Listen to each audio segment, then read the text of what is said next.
C'est avec beaucoup de bonheur que je te retrouve ce soir. Alors bonsoir, salut. Nous lirons dans Exode 10, versets 21 à 29. Mais juste avant, prions. Seigneur, c'est pas facile pour que l'ennemi laisse partir les enfants de Dieu.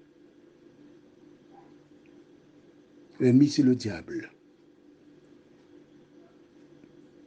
Pharaon, c'est la créature de Dieu qu'il utilise pour maintenir dans le péché ton peuple.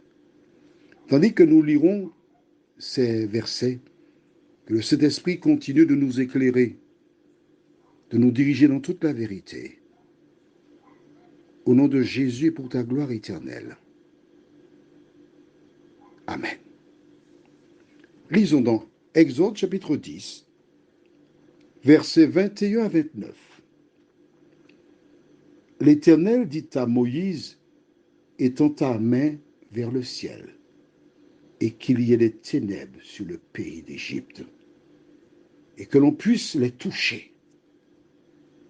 Moïse étendit sa main vers le ciel, et il y eut d'épaisses ténèbres dans tout le pays d'Égypte pendant 3 jours. On ne se voyait pas les uns les autres, et personne ne se leva de sa place pendant 3 jours. Mais il y avait de la lumière dans les lieux où habitaient tous les enfants d'Israël. Pharaon appela Moïse et dit, allez, servez l'Éternel. Il n'y aura que vos brebis et vos bœufs qui resteront, et vos enfants pourront aller avec vous. Moïse répondit, tu mettras toi-même entre nos mains de quoi faire les sacrifices et les holocaustes que nous offrirons à l'Éternel notre Dieu. Nos troupeaux iront avec nous, et il ne restera pas un ongle, car c'est là que nous prendrons pour servir l'Éternel notre Dieu, et jusqu'à ce que nous soyons arrivés. Nous ne savons pas ce que nous choisirons pour offrir à l'Éternel. L'Éternel endurcit le cœur de Pharaon, et Pharaon ne voulut point les laisser aller. Pharaon dit à Moïse, sors de chez moi, garde-toi de paraître encore en ma présence, car le jour où tu paraîtras en ma présence, tu mourras. Wow. Voici l'homme qui, quelques jours plus tôt, disait au verset 16 du même chapitre, aussitôt Pharaon appela Moïse et Aaron et dit, j'ai péché contre l'Éternel, votre Dieu, et contre vous. Mais pardonne mon péché pour cette fois seulement, et priez l'Éternel, votre Dieu, afin qu'il éloigne de moi encore cette plaie mortelle. C'est une partie de bras de fer. Et Satan ne veut pas perdre cette partie-là. Il ne lâche pas l'affaire. Conformément à ce que Dieu déclara, il envoya les ténèbres sur l'Égypte. La Bible déclare qu'on ne pouvait pas se voir. Et personne ne pouvait se lever du lieu où ils étaient. Ah, tu as vu ça? Verset 23. On ne se voyait pas les uns les autres et personne ne se leva de sa place pendant 3 jours. Oui! C'est d'imaginer quelqu'un qui se trouve au trône où des gens déclarent ils vont faire versement à la banque. Puis ils sont assis sur les toilettes, il fait noir, ils ne peuvent pas voir le papier.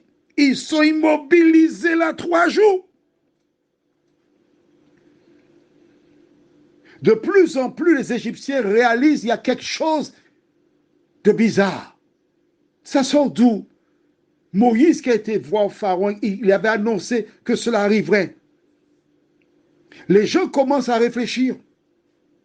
Les gens commencent à réaliser que quelque chose se passe. Essayez d'imaginer, essayez d'imaginer. De l'autre côté, dans le pays de Gozen, les enfants d'Israël qui à leur réveil voient un rideau noir. Ils entendent des Égyptiens crier, je ne vois pas, il fait noir, où est la lumière? Ils se regardent, ils réalisent que l'Éternel est en train de frapper les Égyptiens, mais que Gozen est protégé. Ils attendent un jour. Le deuxième jour, ils organisent journée sportive, des matchs de football, de volleyball, de handball, karaté, etc. Ils s'amusent, ils rigolent. Les Égyptiens sont en train de pleurer. Ténèbres dans leur pays.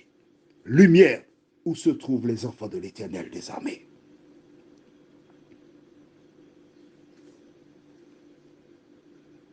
Pharaon a déjà l'astuce.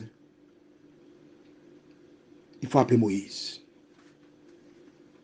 Moïse! Moïse qui est en Gozen, parce qu'on ne peut pas aller l'appeler. Moïse, Pharaon t'a dit de venir! Moïse! Et le message arrive à Moïse. Et puisque la Bible déclare qu'il ne pouvait pas se déplacer, je présume que Pharaon s'exprime à haute voix pour que Moïse entende. Et Moïse répond à haute voix à Pharaon parce qu'on ne peut pas entrer dans les ténèbres. Moïse fait partie de la lumière. Il n'y a pas de rapport entre les ténèbres et la lumière. Il ne peut pas entrer là-bas. Et conformément à la volonté de Pharaon, Moïse demande à l'Éternel d'enlever les ténèbres. Mais Pharaon dit, mais qui ira servir l'Éternel?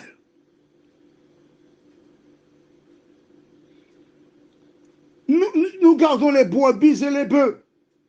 Ils resteront. Vos enfants pourront aller avec vous. Il ne lâche pas prise. Il veut avoir quelque chose pour retenir les enfants d'Israël. Il veut garder les animaux. Pourquoi? Tu ne sais pas pourquoi? Mais attends, c'est facile. S'ils partent avec les animaux, ils ont de quoi se nourrir. Mais oui, ils partent 3 jours dans un désert, il n'y a rien à manger dans le désert. Mais s'ils partent avec les animaux, ils peuvent être tentés de tuer les animaux, les manger et prendre la fuite, continuer à partir.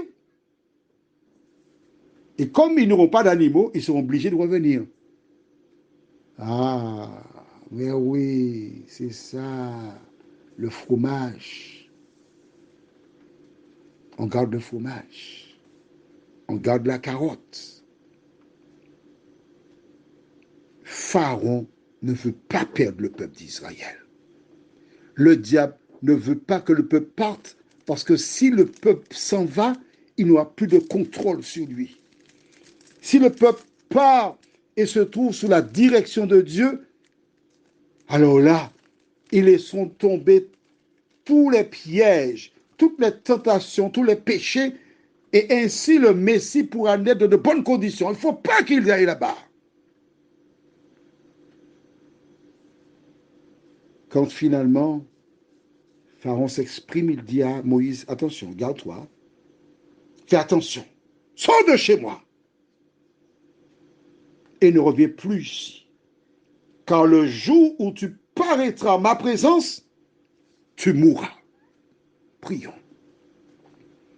Seigneur, plusieurs personnes qui sont fidèles à Dieu, qui ont des convictions, qui veulent faire le bien, sont maltraités, dénigrés, rejetés, sont exactement comme Moïse, qu'a-t-il fait pour mériter la mort?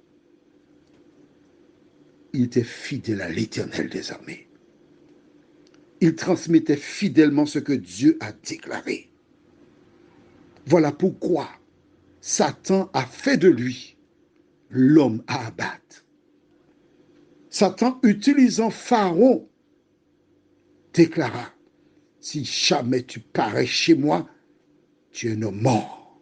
Seigneur, beaucoup de malheureuses sont battues par des hommes méchants. Beaucoup d'hommes tant doux sont maltraités par des femmes méchantes. Parce qu'il y a dans les deux camps des méchants. Mais quand tu as décidé de délivrer tes enfants, rien ni personne ne pourra te retenir. Seigneur, tous ceux qui veulent vivre pieusement en Jésus-Christ seront persécutés. Voilà pourquoi Pharaon a voulu avertir Moïse qu'il allait le tuer. De nous aider à ne pas nous laisser décourager par ceux qui violent ta parole, mais à t'obéir, nous t'en prions. Au nom de Jésus, pour ta gloire éternelle. Amen. Je te souhaite une bonne nuit. En attendant de te retrouver demain, si Dieu nous prête vie.